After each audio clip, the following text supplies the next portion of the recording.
Vamos a dar inicio. Shabbat Shalom a todos, a todas. Bendiciones. Antes de que empiece, algo le pasa a mi teléfono que de repente se apaga. ¿Oh, sí? Y mi tableta no la alcanzo a conectar hasta acá.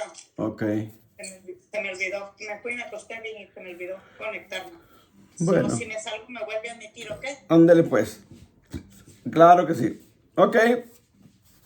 Shabbat Shalom, bendiciones, buenos días, good morning, por la mañana a todos, bendiciones. Vamos a dar inicio a esta clase de sábado de Shabbat. Saquen su Biblia, su cuaderno, su pluma y preparémonos a aprender. Quiero compartir con ustedes, a lo mejor alguno de ustedes ya lo escuchó este tema, pero yo sé que hay algo que aprender. La pregunta, el tema es en forma de pregunta. ¿Qué clavó Yeshua en la cruz? ¿Qué clavó el Señor Jesucristo en la cruz? Y quiero recalcar mucho este punto porque tristemente me he dado cuenta que todavía hay mucha gente que no logra entender este tema. Y sí, y tiene razón de cierta forma porque sí está un poquito complejo. Pero gracias al Eterno que muchos de nosotros sí estamos entendiendo esto y eso es muy importante. Entonces, para los que lo hemos entendido, vamos a reafirmar este tema. Y para los que todavía no lo entienden, yo sé que les va a ayudar. Y los que vean estos videos en Facebook, en vivo o por YouTube, pues les va a ayudar. Compartan estos estudios, mis hermanos, ustedes en sus muros, en sus Facebooks, en sus páginas, compártanlos. Porque cada día parece que no, pero hay gente que sí los ve y algo que se quede grabado les va a ayudar mucho. All right. Entonces vamos a abrir nuestras Biblias en el libro de Colosenses capítulo 2, versículo 14. Y es un versículo muy conocido, pero necesitamos entenderlo bien. Colosenses 2:14. Colosenses 2:14. Y ahí empezamos. Según churchofjesuschrist.org, 14 años. ¿Qué fue? ¿Se metió Alexa? ¿Qué? Oh, sí, pues yo voy más rápido. A ver si se convierte Alexa. Para ganarles a ustedes. Ok, Colosenses 2:14, escuchen, miren lo que dice. Anulando el acta de los decretos que había contra nosotros, que nos era contraria, quitándola del medio y clavándola en la cruz. Ok, este texto para nosotros o muchos de nosotros a lo mejor ya no es tanto problema, ya lo hemos entendido en su contexto y sabemos. El detalle aquí es de que el apóstol Pablo sigue siendo mal interpretado todavía. Y necesitamos nosotros aclarar, porque de eso se trata, de que cuando vayamos aprendiendo cosas, enseñarlas para que la gente que escuche, pues entienda también y salgan del error, ¿me entiende? Porque este versículo es uno de los versículos claves y fundamentales para los que no creen todavía en la Torá, en la ley de Dios, para los que siguen diciendo que la ley está abolida, que la ley no existe, que ya no estamos bajo la ley, que estamos bajo la gracia. Para todo ese tipo de hermanos o gente que cree todavía de esa manera, así como creíamos nosotros antes, este versículo es el versículo clave que ellos usan para eso. Y aquí, hermanos, lo que único que, si alguien sigue pensando, creyendo de esta manera, que Pablo está diciendo aquí que Cristo clavó la ley en la cruz, es ignorar al apóstol, es no conocer al apóstol Pablo o desconocer al apóstol Pablo, ¿sí? Es ignorar las escrituras, es desconocer al Señor Jesucristo mismo, ¿sí? Entonces, lo que vamos a tratar hoy es de entender un poquito más al apóstol Pablo, qué es lo que dice aquí en este versículo, aclararlo para que la gente que todavía sigue pensando de esa manera, pues salga de ese error. Yeshua, el Señor Jesucristo, no canceló la ley en la cruz. Eso debe de estar bien claro ya para nosotros. Él no clavó la ley en la cruz. Él no canceló, no abolió. Jesucristo mismo lo dice en Mateo 5:17. Mateo 5:17, el Señor Jesucristo dice, no penséis que yo vine a cancelar, abrogar o a terminar la ley. No, si yo vine a cumplirla. Es decir, Él la cumplió como la cumplió el apóstol Pablo, como la cumplió Pedro, como la cumplieron todos los apóstoles, ¿sí? Y como debemos de cumplirla nosotros. Obviamente con sus versículos o sus leyes o sus mandamientos que no están vigentes, que son la mayoría, no están vigentes porque no hay templo, ¿ok? Entonces la mayoría de los mandamientos están alrededor del templo. Entonces todas esas leyes obviamente pues no están ahorita, no se pueden llevar a cabo, pero las que están vigentes sí. Entonces no podemos decir, no, ya no estamos bajo la ley porque estamos bajo la gracia. Entonces hagamos un pequeño test, un pequeño resumen. Ya no está vigente no matarás. Ya no está vigente honra a tu padre y a tu madre. Ya no está vigente no cometerás adulterio. No hablarás mal de tu prójimo. No está vigente no cometerás idolatría. O sea, todos esos versículos no están vigentes, todos esos mandamientos sí están vigentes, todo el mundo lo sabe. Entonces, si están vigentes, pues bienvenido a la ley entonces, porque estás obedeciendo la ley y eso es parte de la ley. Entonces, el problema es de que se generaliza, lo hacemos general y no es así. No podemos hablar en general porque hay ciertos mandamientos que no se pueden llevar a cabo, no están vigentes, pero la mayoría, pero otros sí están vigentes. Entonces, nosotros tenemos que ser específicos. Y este de Colosenses 2:14 es uno de ellos. Y es el versículo que usan como base para sustentar su teología o su creencia de decir, ya no estamos bajo la ley porque estamos bajo la gracia. Y no es cierto. La palabra que se usa aquí dice, anulando el acta de los decretos. Acta de los decretos. La palabra aquí que se usa en decretos en hebreo es mishpatim. Así como se oye. Mishpatim. Mishpatim. ¿Qué significa mishpatim? Significa sentencias, veredictos, decretos, juicios. Lo repito. Mishpatim significa sentencias, decretos, veredictos, juicios. Si nosotros tenemos poquito razonamiento, no tiene nada que ver lo que son las sentencias, los veredictos, los juicios, los decretos con la ley. Es decir, son dos cosas diferentes. Un decreto, ¿qué es un decreto? ¿Qué es una sentencia? ¿Qué es un juicio? ¿Qué es un decreto? ¿Qué es un veredicto? O sea, es algo que se lleva a cabo en la corte con el juez. El juez al final es el que da el decreto. El juez al final es el que da el veredicto. Es el que dicta los juicios, dicta las sentencias. Bueno, eso sí, Cristo lo clavó en la cruz. Las sentencias, los juicios, los veredictos, los decretos que nosotros veníamos arrastrando porque estábamos infringiendo su ley. Entonces, eso sí Cristo lo clavó, pero la ley sigue vigente. El juez, alguien va con el juez porque infraccionó cualquier ley, el juez al final te dicta un veredicto, te dicta una sentencia, pero esa ley que violó ese hombre sigue vigente, no se anula. Si alguien más la viola o ese hombre sale y la vuelve a violar la misma ley, va a volver a ser sentenciado. Entonces lo mismo pasa con la ley de Dios. La ley de Dios está vigente hasta el día de hoy, ¿sí? Pero Cristo clavó las sentencias que nosotros veníamos arrastrando porque ignorábamos, porque desconocíamos y porque habíamos violado su ley. Intencionalmente o sin intenciones, pero estábamos infringiendo su ley. Entonces, por haberla violado, porque la misma Biblia dice, la paga del pecado es muerte. Es decir, la sentencia por pecar, por infringir la Torá, es la muerte. Bueno, eso Cristo lo quitó. La sentencia sí la quitó.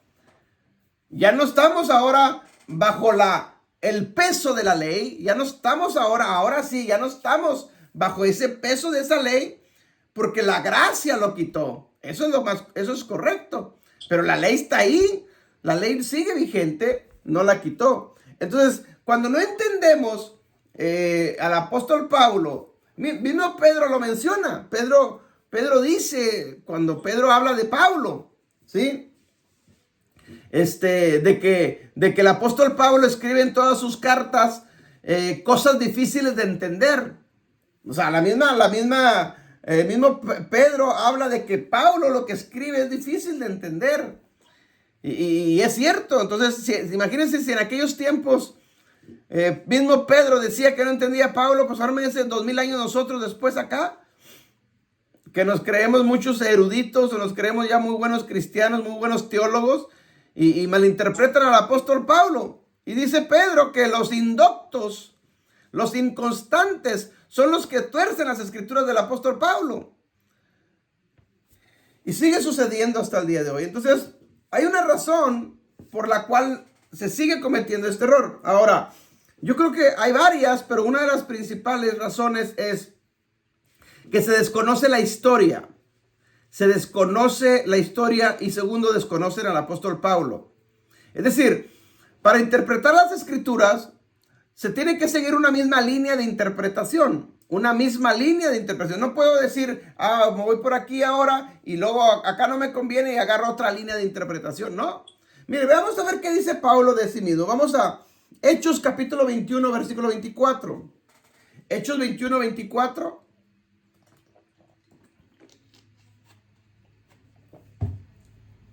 Y ahora sí, si alguien me ayuda a leer para no desgastar mucho mi garganta. Amén. Amén. 24 ¿hasta cuándo? Nomás el 24, Hechos 21, 24. Ok, dice tomarlos contigo, purificate con ellos y paga sus gastos para que se rasuren la cabeza y todos comprenderán que no hay nada de lo que se les informó acerca de ti, sino que tú también andas guardándote la ley. Ok, ¿qué está hablando aquí? Al apóstol Pablo lo estaban acusando de que andaba hablando mal de la ley. Al apóstol Pablo lo estaban acusando. Escuche, fíjese, en el primer siglo ya al apóstol Pablo no lo entendían. Los mismos judíos lo estaban acusando de apóstata. Entonces, aquí hay unos rabinos que le aconsejan al apóstol Pablo y le dicen, mira, ahí hay unos hombres que van a pagar van a obedecer lo que es la ley, estaban obedeciendo una ley, ¿sí? Uno de los tantos mandamientos de la ley. Y le dice, mira, tómalos contigo a esos hombres, ¿sí? Purifícate con ellos, paga sus gastos, es decir, paga lo que tienen que pagar ellos también y paga tú también sus gastos, para que se rasuren la cabeza. Es decir, estaban haciendo una ley que habla precisamente de eso, que no lo vamos a meter ahorita a estudiar eso, pero estaban hablando de un mandamiento de la ley. Dice, y todos comprenderán, cuando vean eso, todos van a comprender, Pablo, que no hay nada, dice, de los que se les ha dicho, de los que se les ha informado. Es decir, fue un chisme nada más. No hay nada de eso, ¿sí? Acerca de ti, de lo que andan hablando de ti.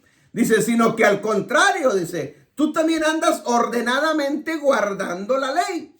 O sea, Pablo vivía ordenadamente guardando la ley. Pero se había levantado ese chismío por ahí. Mire, más adelante en Hechos 24:14, Hechos 24:14, si alguien lo lee. 24:14, ¿verdad? 24:14, sí, Hechos.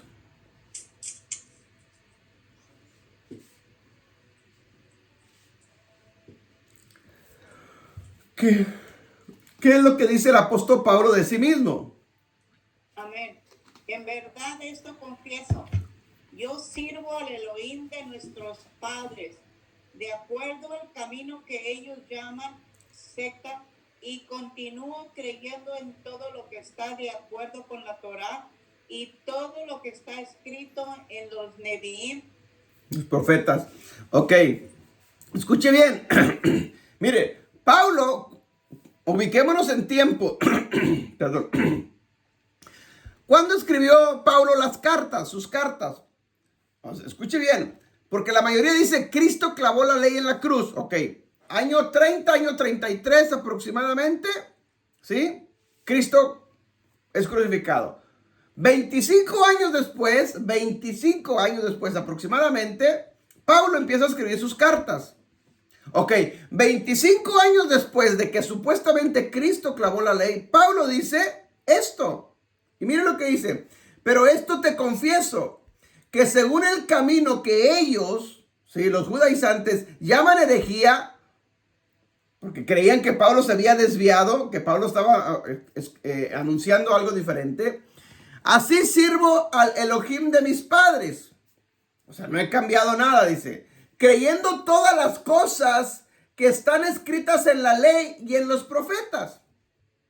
O sea, 25 años después de que Cristo supuestamente clavó la ley en la cruz, Pablo sigue diciendo, sigo creyendo y obedeciendo y guardando todo lo que está escrito en la ley y en los profetas. Es en el Tanaj, en el Antiguo Testamento. Entonces, ¿cómo podemos decir que Pablo está diciendo en Colosenses que Cristo clavó la ley? Si 25 años después, todavía Pablo sigue guardando la ley. ¿Me explico? Entonces, no es por ahí la línea de interpretación, no es por ahí. Es porque simplemente ignoramos muchas cosas todavía. Obviamente sabemos nosotros, porque así pensábamos y así creíamos nosotros. Simplemente fuese lo que se nos enseñó. Que Pablo hablaba de esto y que mismo Cristo lo decía. De que la ley ya no existía. No, es ignorancia, en el buen sentido lo digo. Ignorábamos muchas cosas. Pero no, la palabra de Dios no se puede contradecir. Pablo no puede contradecirse en una carta y en otra carta decir lo contrario. No se puede hacer. No es, nadie lo hace pues eso. Si Pablo en Corintios escribe una cosa, en Romanos va a afirmar lo mismo. No va a escribir cosas diferentes. ¿Me explico? Entonces, cuando no logramos entender eso, si ustedes notan, a los que todavía no creen y aceptan en esto, usan al apóstol Pablo con una carta de él y con otra carta de él mismo para refutarse a Pablo mismo. O sea, no es así, no es por ahí. Entonces, ¿qué es lo que está pasando? O sea, simplemente es que todavía el velo no se ha caído en muchas personas, que hay que orar para que se caiga ese velo, ¿sí? Y otros simplemente no van a reconocerlo, jamás lo van a reconocer, nunca. Así como cuando Cristo vino a la tierra, muchos judíos lo aceptaron, pero muchos lo rechazaron también. Es normal. Bueno, hoy va a pasar lo mismo en el cristianismo, ¿sí? Y en general, muchos vamos a entrarle, vamos a creer, pero muchos lo van a rechazar. Entonces no nos debe de sorprender, no nos debe de admirar esto. Simplemente eso es, no todos al final, la misma Biblia lo dice, que no todos serán salvos. Nosotros tenemos que estar en esa línea de interpretación. Ok. Hechos 21:21. Hechos 21:21. Ya. Yeah. Ok.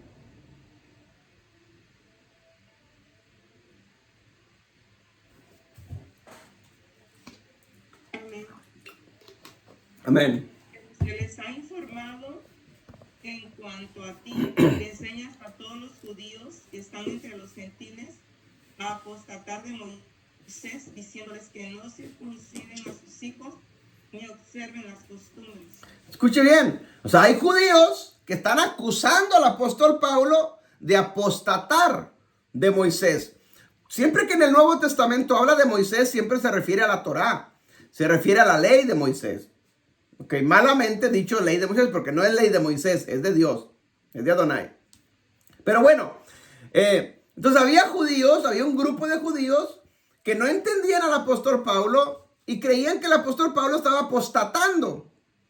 Se había apartado de la Torá. ¿Sí? Lo acusaban. Dice, por eso les ha informado en cuanto a ti, o sea, Pablo, que enseñas a todos los judíos que están entre los gentiles a apostatar de Moisés. Es decir, creían que Pablo a los gentiles les estaba enseñando, ya no guarden la ley, ya no guarden la Torá. Estos son textos mal interpretados, por eso nos llegó a nosotros dentro del cristianismo a afirmar estas cosas. Siguen creyendo igual que los judíos. Los judíos creían que Pablo le enseñaba a los gentiles, no guarden la Torá, no guarden la ley. Y hoy 20, 21 años, 21 siglos después, 2000 años después, se sigue creyendo lo mismo. Cristianos siguen afirmando lo que afirmaban los judíos en el primer siglo. Mira, Pablo enseñó en contra de la ley, ya no guarde la ley. Mira, Cristo clavó la ley en la cruz. No, Pablo no está diciendo eso. Es una mala interpretación. Y luego dice, diciéndoles que no circunciden a sus hijos, ni observen las costumbres. Esa era la acusación que le hacían los judíos a Pablo. Pablo le enseña a los gentiles, ya no circunciden a sus hijos. Ya no sigan las costumbres, las tradiciones. No, Pablo no enseñó eso. ¿Por qué? ¿Cuál era el punto de discusión ahí? Que había unos judaizantes que le estaban enseñando a los gentiles que estaban entrando, ¿sí? Que si no, escuche bien esto, la diferencia. Que si no se circuncidaban para ser salvos, no eran salvos. Y eso no es cierto. La ley jamás habla de eso. De hecho, no se guarda la ley para ser salvos. Nadie guardamos la ley para ser salvos. No, no.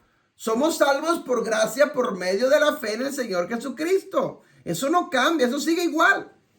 Ayer veía un pastor que está en contra de esto y siguen afirmando estas cosas. Están guardando la ley para ser salvos. No, jamás hemos mencionado eso. No hemos dicho que guardemos la ley para ser salvos. No, eso es falso. Nadie es salvo por las obras de la ley. Nadie. No, no es por ahí el camino. No, guardamos la ley por agradecimiento a quien nos salvó. Porque Jesucristo mismo dice, si me amas, guarda mis mandamientos. Ah, pues yo lo amo, por eso lo obedezco. Y guardo sus mandamientos, guardo la ley. Si me amas, guarda mis mandamientos. El que dice que me ama y no guarda mis mandamientos es un mentiroso. Lo dice Jesucristo. Entonces yo no quiero ser un mentiroso. ¿Me explico? Entonces son cositas que tenemos que saberlas entender y explicarlas para que la gente que sigue todavía con los velos en los ojos, en la mente, en los oídos, en el corazón, pues se caigan esos velos para que así como nosotros un día estábamos vendados, bueno, pues también nosotros o ellos también se les caiga el velo y sean libres.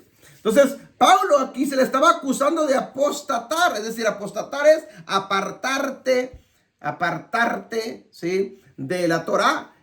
Y no era así, no, Pablo estaba corrigiendo, espérame, él le decía, no, la circuncisión no es para salvación, nadie es salvo por obras, no, pero Pablo tampoco estaba diciendo, no se circunciden, no, o sea, hay que hacerlo, pero por la razón correcta, no le inventemos otras cosas. ¿Me explico? Hay que hacerlo, ¿por qué? Porque es un mandamiento simplemente, pero no para ser salvos, no. Entonces ahí es donde cabe la diferencia. Cuando no conocemos al apóstol Pablo, la línea de interpretación del apóstol Pablo, pues vamos a malinterpretar muchos textos. Ahora, yo en mi forma de ver, porque así fue lo que yo aprendí, así fue como yo entendí estas cosas. ¿Dónde radica el principal problema de toda esta mala interpretación de las cartas del apóstol Pablo y de muchas frases que el Señor Jesucristo mencionó cuando estuvieron aquí en la tierra, que no logran todavía comprender? Bueno, yo en lo principal creo que lo que pasa es que hay ignorancia, en el buen sentido lo digo, la ignorancia de lo que significa en la Biblia las ovejas perdidas. La Biblia menciona habla de ovejas. Esa palabra es clave. Y en toda la Biblia, Adonai a nadie le llama ovejas más que a Israel. Israel son las ovejas. No podemos decir que los gentiles sean ovejas porque bíblicamente no son ovejas. Ahora, que entre los gentiles estén mezcladas, revueltas las ovejas es otra cosa. Amén. Tenemos que saber esas pequeñas diferencias, porque si no vamos a estar también creyendo como estos judíos del primer siglo y como muchos cristianos hoy en día, que siguen creyendo eso. Bíblicamente, ovejas es Israel. No a nadie más en la Biblia se le llama ovejas más que Israel. Entonces, desconocer la oveja perdida ¿A quién se le llama oveja perdida en la Biblia? Es malinterpretar al apóstol Pablo y al Señor Jesucristo, porque desconocemos la historia, desde dónde nace todo esto, desde dónde viene todo esto. Es decir, desconocer quién es la oveja perdida, desconocer quién es el reino del norte y quién es el reino del sur, desconocer quién es la casa de Judá, la casa de Efraín, desconocer la casa de José, casa de Israel, el reino dividido en dos reinos. Desconocer esto de la historia que está en la Biblia, llegamos a lo que conocemos como Nuevo Testamento y vamos a malinterpretar las cartas de la Pablo porque desconocemos la historia. Entonces demos un repaso rápidamente a lo que es la historia para ubicarnos en este contexto, ¿sí? Y si nos alcanza el tiempo, al final dar la conclusión de Colosenses 2.14, que eso es lo que estamos analizando, Colosenses 2.14, ¿sí? Entonces veamos un resumen. No leamos textos, quiero que los escriba usted, escriba los textos, son muchos textos, escríbalos, no se le pase ninguno, porque esto es la historia, mi hermano. Ok, esto es la historia. Entonces, empecemos desde Abraham. Adonai le promete a Abraham que su descendencia sería grande. Está en Génesis 22, 17 al 18. La promesa de Adonai, de Dios con Abraham, de que su descendencia sería multiplicada. Bueno, Génesis 22, 17 al 18. Adonai confirma esta misma promesa con su hijo Isaac en Génesis 26, 4 al 5. Génesis 26, 4 al 5. Esta misma promesa se la reafirma a su hijo Jacob. Génesis 28, 13 al 15. Ahí está esa promesa. Usted en casa analícelo, estúdielo detenidamente. Seguimos avanzando en la historia. Adonai le cambia el nombre a Jacob. Es otro cheque de otro. Cambia el nombre por el nombre de Israel. Esto está en Génesis 35:10. Génesis 35:10. Israel, o sea, el que es Jacob, ahora llamado Israel, ¿sí? Tiene 12 hijos que forman las 12 tribus de Israel. Esto es parte de la historia que tenemos que entender para poder llegar a lo que es el Nuevo Testamento. ¿Ok? Uno de sus hijos, de los 12 hijos, es llamado José. Todos conocemos la historia de José. ¿Ok? Bueno, José es vendido por sus hermanos y termina viviendo en Egipto. Pero sabemos al final que era Adonai permitiéndolo porque iba a usar a uno de esos hijos para salvar a todos sus hermanos. ¿Ok? Jacob, o sea, Israel, el padre de José, su padre, toma a sus dos hijos. José tiene dos hijos. Bueno, pasan los años. Jacob, el abuelo o el papá de José, Israel, toma a sus dos hijos. Sus hijos se llaman Manasés y Efraín. Manasés y Efraín. ¿Sí? Y los toma y los adopta como si fueran sus propios hijos. Y Efraín pasa a ser uno de los que son herederos a la primogenitura. Toma el lugar de Rubén, el hijo mayor de Jacob. Esto es parte de la historia y tenemos que entenderlo. Rubén, el hijo mayor de Jacob, se metió con una de las esposas de Jacob, ¿sí? Y por lo tanto fue desheredado. Bueno, Efraín toma ese lugar. Entonces, Efraín recibe la bendición de la primogenitura. ¿Sí? Eso está en Génesis 48, 19. La promesa, ahí nace la promesa de multitud de naciones. O sea, son las mismas frases que se han venido usando con Abraham, con Isaac, con Jacob. Y ahora se le reafirma a Efraín. Ok. La promesa de multitud de naciones, aquí hay una frase que necesitamos entenderla en hebreo. Se llama Melo HaGoyim. Melo HaGoyim. que significa, hermanos, esta promesa es clave porque se cumple en el Nuevo Testamento. Es la plenitud de los gentiles, plenitud de los gentiles. Y eso lo habla el apóstol Pablo, lo habla el Señor Jesucristo. Si no entendemos la historia, cómo nace todo esto, por eso no entendemos frases que se mencionaron allá en el Nuevo Testamento. ¿Ok? Entonces, multitud de naciones es Melo Hagoyim. Multitud de naciones, Melo Hagoyim. ¿Ok? La plenitud de los gentiles, el cumplimiento de la promesa de estos gentiles. ¿Ok? Israel estuvo en la esclavitud vivieron en Egipto 430 años, pero no estuvieron de esclavos 430 años. Se dice que fueron 210 años, 220 años vivieron en Egipto como residentes, como adoptados en Egipto, pero 210 años fueron esclavos. Cuando ya cambiaron faraones, vivieron otros faraones que no conocían a estas naciones ni a José, ellos los esclavizaron al final. Ok. Adonai usa a Moisés para sacar a Israel de la esclavitud de Egipto. ¿Sí? Vamos avanzando en la historia, tenemos que conocer la historia, si no, no vamos a interpretar bien al apóstol Pablo. Adonai hace pacto con Israel. Las 12 tribus salen de la esclavitud de Egipto, llegan al monte Sinaí, les entrega ahí por primera vez escrita sus mandamientos, la ley, la Torá, que se conoce como la Torá de Moisés. ¿Ok? Mal traducido como ley, pero bueno, la conocemos como ley. Manejemos esos términos, ¿ok? Para los que todavía no conocen.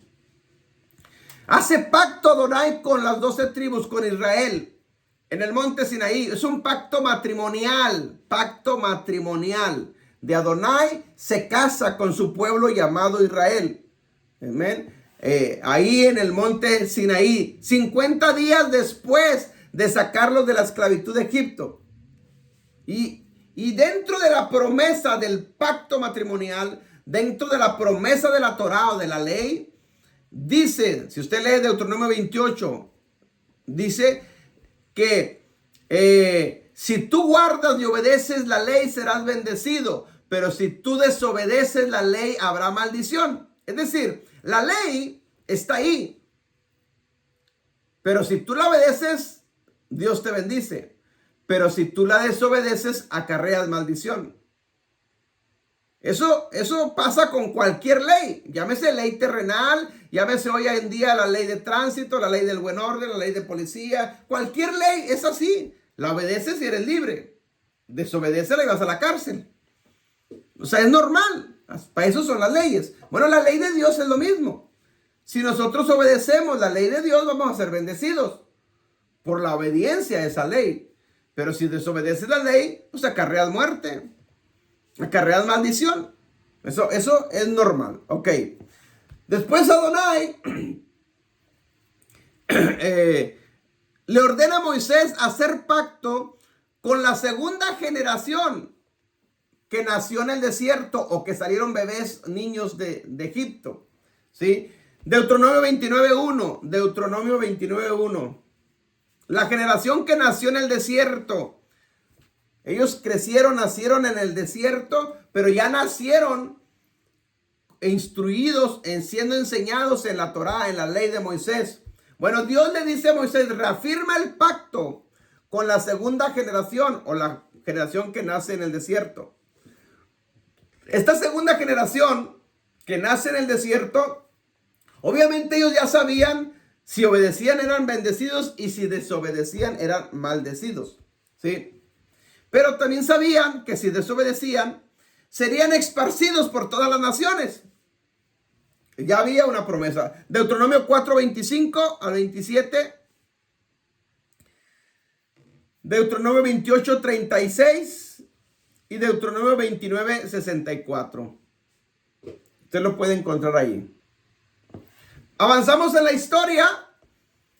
Israel, viene el tiempo de los jueces, viene el tiempo de los reyes. Israel tiene 3 reyes: Saúl, David y Salomón. Saúl, David y Salomón. Sabemos que Salomón, el último rey de Israel, se apartó de la Torá, se apartó del pacto, se apartó de la ley. Primera de Reyes 11, del 4 al 11. Primera de Reyes 11, del 4 al 11. Después de que Salomón, estoy parafraseando la historia para que tengamos más o menos en mente esto, ¿sí? Porque es parte y es fundamental. Si alguien no entiende esta historia, no lo logra entender, va a malinterpretar el Nuevo Testamento, se lo aseguro, mi hermano, se lo aseguro. Y la mayoría de los que todavía siguen diciendo, ya no estamos bajo la ley porque estamos bajo la gracia, yo se lo puedo asegurar, el 99.99 ignora esta historia. Y está en la Biblia, pero lo ignora. Porque si entendiera esto, entendiera el Nuevo Testamento. Ok, seguimos avanzando. Después del rey Salomón, el reino de Israel, las 12 tribus se dividen en 2 reinos. Y aquí viene la historia, lo más importante de la historia. El reino de Israel es dividido en 2 reinos, el reino del norte y el reino del sur. El reino del norte con 10 tribus y el reino del sur con 2 tribus. El reino del norte con Jeroboam y el reino del sur con Roboam. Roboam es hijo de Salomón, el rey Roboam. Y Jeroboam, el reino del norte con 10 tribus, un siervo que había sido de Salomón.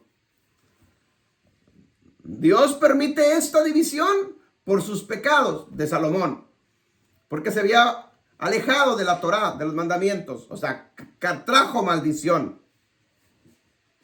¿Ven? Eso está en Primera de Reyes 12, 25 al 33. Primera de Reyes 12, 25 al 33. Avanzamos en la historia. En el año 722 antes de Cristo, el reino de los asirios conquistan el reino del norte, la capital Samaria del reino del norte. Samaria es capital del norte y Jerusalén la capital del sur. Eso hay que entenderlo. Es punto y es fundamental. Ok. Año 722 antes de Cristo, los asirios conquistan al reino del norte. Se los llevan de esclavos al reino del norte. Por su maldad, por su pecado, porque se habían desviado simplemente de la Torá. Jeroboam, el reino del norte, el rey del reino del norte, apartó al pueblo, al reino del norte de la Torá. En vez de acercarlo, los apartó. Les puso idolatría, cambió las fiestas, las fechas de las festividades, de las fechas de las fiestas del Eterno. Como el reino del norte, el templo se queda en el reino del sur, ellos ya no tienen templo, entonces él fabrica un templo para que no vayan hasta Jerusalén a adorar a Dios. Él pone sacerdotes que no son de la tribu de Leví, o sea, hizo un despapalle, como se dice, Jeroboam. En vez de acercar al pueblo a Dios, los apartó más. Dios está viendo todo esto, ¿sí? Y les da carta de divorcio al reino del norte y los manda al exilio entre las naciones, al reino del norte.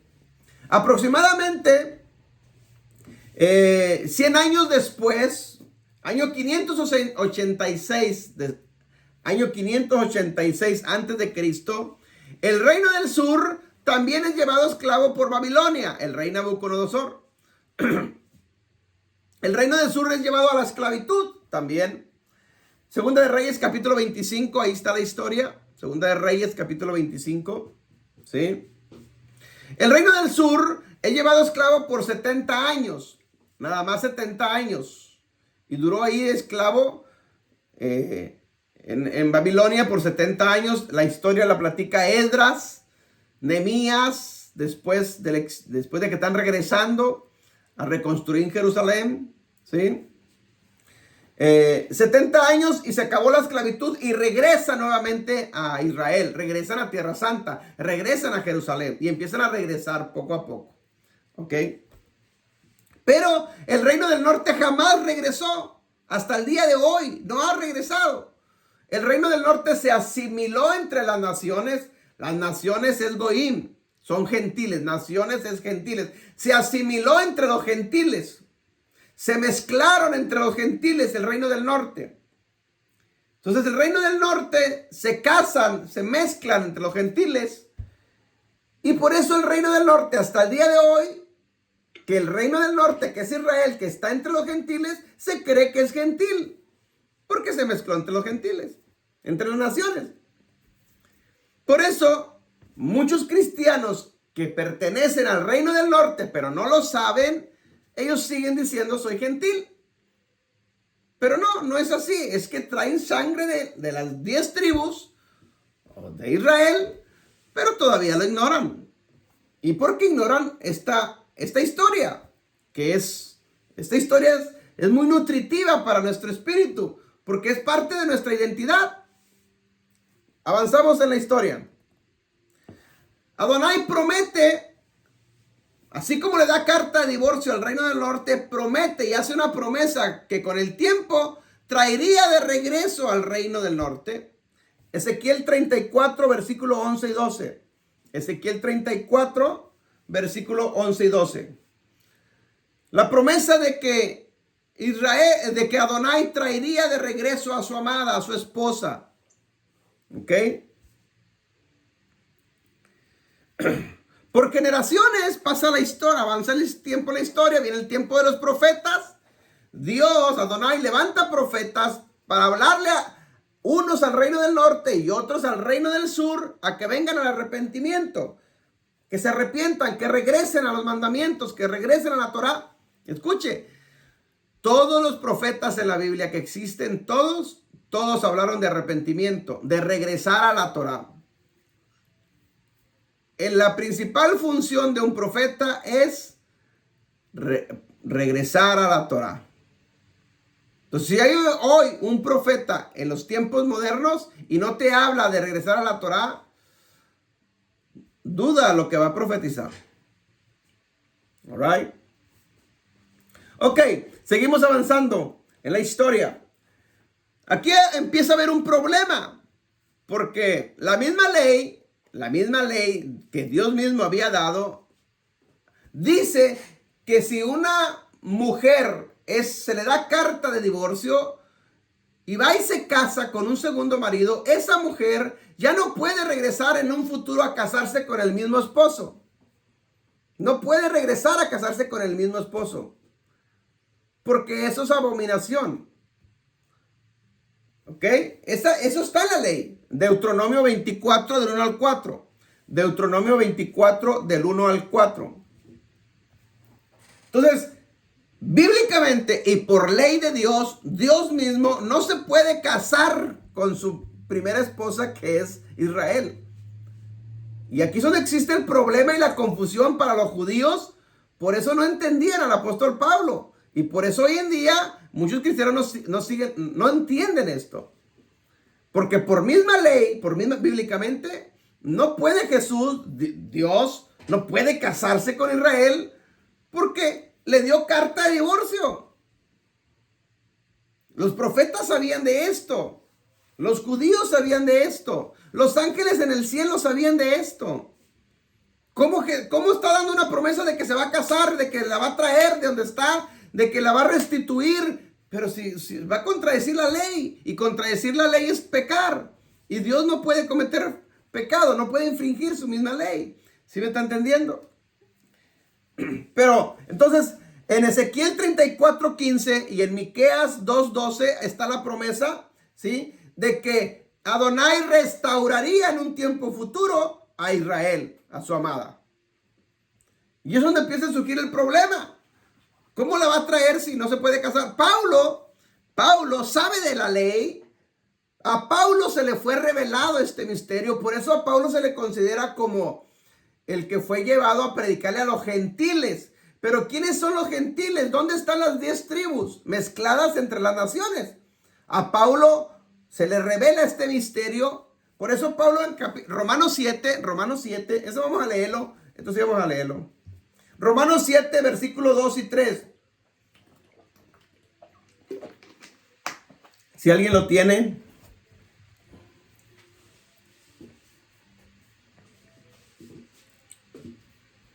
Romanos 7, 2 y 3.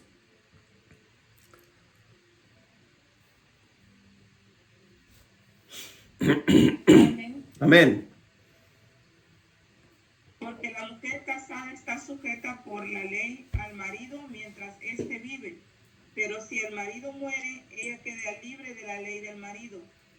Así que si en vida del marido se uniere a otro varón, será llamada adúltera. Pero si su marido muriere, es libre de esa ley, de tal manera que si se uniere a otro marido, no será adúltera. Ok, escuche bien. Si usted lee Romanos 7, versículo 1, Pablo aclara y dice, hablo a los que conocen la ley. O sea, no le está hablando a cualquier persona. Entonces, si alguien no conoce la ley, no se meta en Romanos 7 porque no lo va a entender. Se va a volver bolas. Se va a enredar todo. ¿Amén? Entonces Pablo está diciendo lo mismo que estaba en Deuteronomio, que leímos en Deuteronomio, que mencionamos, que la ley dice en Deuteronomio, ¿sí? Que la mujer no se puede volver a casar con el mismo esposo. Pero Pablo, en Romanos 7, versículo 2, dice, la mujer casada está sujeta a su marido mientras que éste vive. Y está sujeta esta mujer a la ley. ¿A cuál ley? A la ley matrimonial, no a toda la ley de Moisés. Está hablando de la ley matrimonial o la ley del adulterio, que está en la Torá. Eso está en la ley de Moisés. Pero está hablando específicamente de la ley del adulterio o de la ley matrimonial. Ahí está todo lo especificadamente cómo es todos los mandamientos de la ley matrimonial o de la ley del adulterio, los que comete adulterio, las consecuencias y todo eso. Ahí está en la Torá. Entonces Pablo está hablando específicamente de la ley del adulterio. Entonces Pablo dice, la mujer que está casada, la mujer casada está sujeta a su marido mientras que éste vive, pero si muere, puede volver a casarse. Y luego el versículo 3, vuelvo a leer, hermana, por favor, versículo 3. Así que si en vida del marido se uniere a otro varón, será llamada adúltera. Pero si su marido muriere, es libre de esa ley. Es libre de esa, escuche, de esa ley, no de la ley, de esa ley. ¿De cuál ley? De la ley del adulterio. No de la ley de Moisés. No está hablando en general de la ley, no, de esa ley, específicamente de esa ley. Y Pablo aquí está hablando entonces específicamente de la ley del adulterio. Pero cuando no entendemos al apóstol Pablo, ahí está. Volvemos a interpretar estos textos y la mayoría cree que está hablando de la ley mosaica, de la ley de Adonai. No es así. Está hablando específicamente de la ley del adulterio. Entonces, el primer marido tiene que morir para que la mujer quede libre de esa ley. Entonces aquí había un problema con Dios. Como Dios no puede morir, entonces Dios no se puede casar con la misma esposa que es Israel, en este caso las 10 tribus. ¿Por qué? Porque está vivo, no puede morir y por ley no la puede rescatar. Entonces tiene que morir el primer marido. Por eso Dios se tiene que hacer carne, hombre, para venir a la cruz, al madero y poder morir. Para así morir, quede libre la esposa de esa ley y resucitar para poder casarse con ella nuevamente. Aleluya. Este es el misterio, mi hermano. Este es el evangelio de las buenas nuevas. Esto es lo hermoso de entender esto. Amén. Entonces, él ama a su esposa y dice, ¿cómo la rescato? Estoy atado por mi propia ley. La única forma de yo poder rescatar a mi amada es que yo me despoje de toda mi divinidad, me haga hombre, ¿sí? Descienda a la tierra como hombre, me encarne, muera, para que a través de mi sangre yo pueda redimir a mi amada, traer a mi amada, resucitar para poderme volver a casar con mi amada. Esto es lo que pasó hace 2000 años. Yeshua sabía esto. Él lo entendía. Por eso él sabía que él tenía que cumplir eso. Y él tenía que pasar por ese sufrimiento, por ese dolor, porque amaba. Porque de tal manera amó Dios al mundo, naciones, La palabra mundo ahí, mis hermanos, se está refiriendo a las naciones. Se está refiriendo a los goyim, a los gentiles. ¿Quiénes estaban entre las naciones? Los gentiles, las 10 tribus. Él amó a esto y fue tanto su amor que tuvo que morir para poder rescatar a su amada. Si no hacía esa acción, no podría rescatar a las 10 tribus. Y desde que el Señor Jesucristo hasta hoy, 2000 años después, esa es la labor que está haciendo. A través del sacrificio en el madero, está rescatando a las 10 tribus. Por eso cada día usted y yo y muchos más en todas las naciones estamos entendiendo esto y estamos regresando. Estamos saliendo de Roma, de Babilonia, de la esclavitud que estábamos en Egipto y estamos regresando a nuestro amado.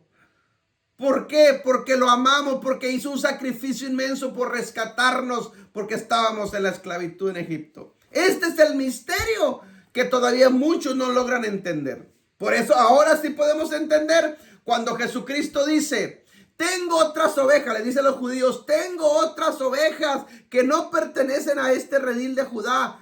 Tengo que ir por ellas y ellas oirán mi voz y me conocerán mi voz y me van a oír y me van a seguir. Esas ovejas somos nosotros, es usted y soy yo.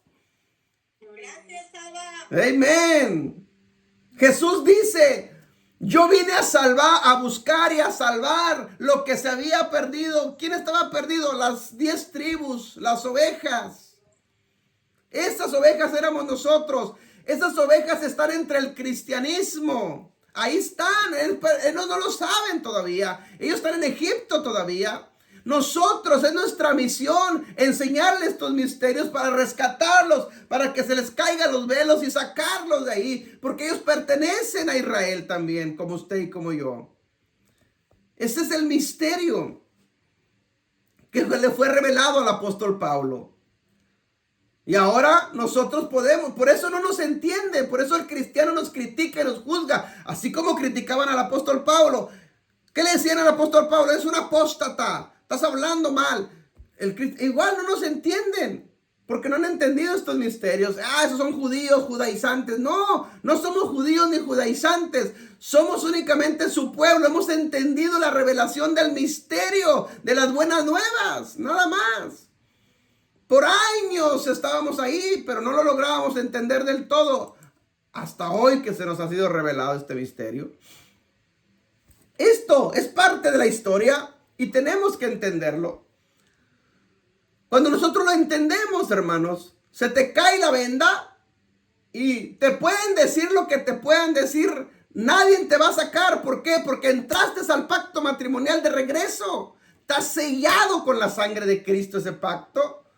Hay una promesa especial para nosotros, sí, de vida eterna. ¿Por qué? Porque el pacto nos cubre eso.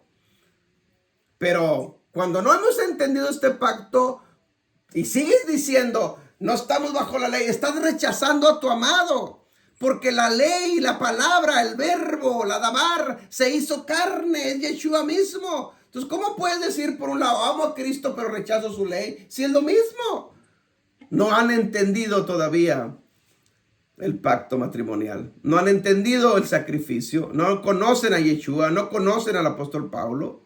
Hermanos, y nosotros, gracias al Eterno, que nos reveló, nos quitó las vendas, hemos logrado entender estos misterios. No somos cualquier cosa, mi hermano. Somos parte de su pueblo, somos su amada. Somos comprados con esa sangre que derramó para redimirnos, ¿sí? Nos quitó, mira, la maldición que veníamos arrastrando, pero la ley está vigente. La ley sigue hasta el día de hoy. Por eso obedecemos la ley por agradecimiento a que nos ha salvado. Por eso obedecemos la ley ahora para no seguir arrastrando maldición como la arrastrábamos antes. Por eso obedecemos la ley para no seguir infringiendo, para no seguir en pecado. Sí, porque la paga del pecado es muerte. Por eso obedecemos ahora sus mandamientos. No para ser salvos, no. Porque sabemos las consecuencias que acarrea uno por infringir la ley de Adonai. Ok, mis hermanos, yo creo que ahí nos quedamos. A grande rasgos traté de resumir todo esto, esta historia, lo más breve posible, para que lo logramos entender. Abrimos micrófonos. Preguntas, dudas, comentarios.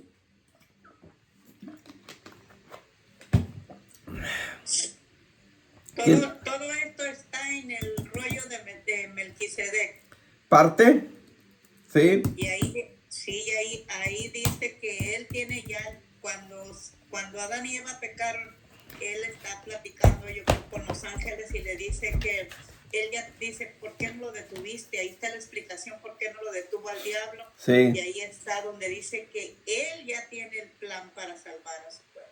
O sea, a él no se le pasa nada. Nada. Él tiene todo completo. El Y propósito. luego ahí dice, ¿a quién vas a mandar? Dice, yo mismo. Yeshua. ¿Qué versículo es, hermano?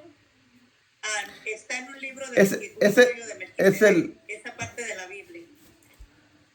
Es el libro de Melquisedec, mi hermana. Es otro libro. Es otro libro. Sí. Son los libros apócrifos que se les conoce. Es que es bien importante entender eso. Antes no los leíamos porque pues, eran apócrifos y eran feos. Pero hoy hemos entendido que esos libros, muchos, aunque no son considerados todavía dentro del canon bíblico, pero sí enriquecen mucho el conocimiento que tenemos para entender lo que está escrito en la Biblia. Melquisedec, Tobías, Macabeos, todos, Judith, sabiduría, La Biblia católica. Enoch. La Biblia católica los trae. Exacto. Pero aparte usted los puede conseguir por separado también. Ya ahorita, gracias a Dios, hay muchos. Ok, mis hermanos, ¿alguien más?